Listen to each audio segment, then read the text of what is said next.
Joe Biden has been facing criticism after shelving his opposition to Germany striking a new energy deal with Russia, a move former Energy Secretary Rick Perry said would allow Moscow to hold the European Union hostage. Despite initial opposition to the Nord Stream 2 gas pipeline ahead of his inauguration, U.S. President Joe Biden U-turned on his stance, effectively backing the project that will link the European Union to Russia. Supporters of the pipeline have insisted the connection will ensure the security of gas supplies to member states, but detractors warned about the potential influence Moscow could exercise upon the bloc. Former U.S. Energy Secretary Rick Perry raged at President Biden for his decision, telling Fox News his support effectively green-lighted Russia holding the European Union hostage.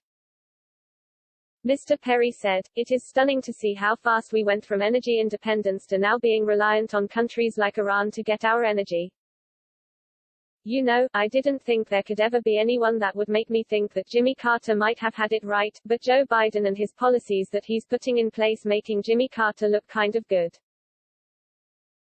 And I never thought I would say that, but you think about where we were, the work that we did, the Americans that we put to work, whether it was building pipelines, good union jobs, building pipelines all across the country, stopping that Keystone pipeline out of Canada, and then allowing the Russians to finish the Nord Stream 2.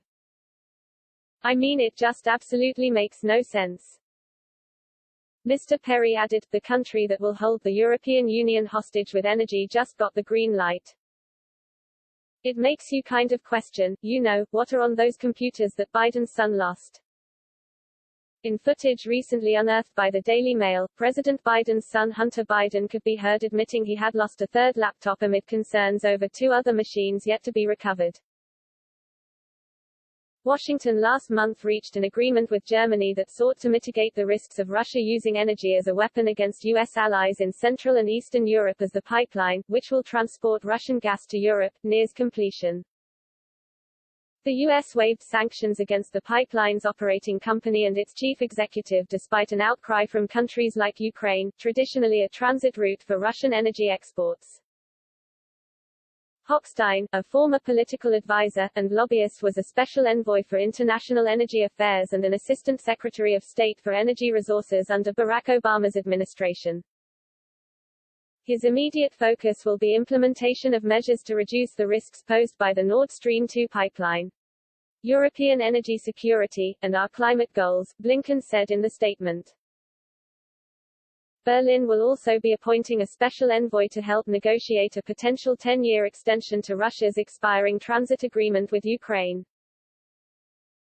In the joint statement setting out the details of the US-Germany deal said the two nations were united in their determination to hold Russia to account for its aggression and malign activities by imposing costs via sanctions and other tools. Angela Merkel last month said she had secured Russian assurances that Moscow would not use the pipeline as a weapon. But the German Chancellor warned Berlin was ready to react with sanctions if it did so. She said, "After all, we are not without any tools to do something.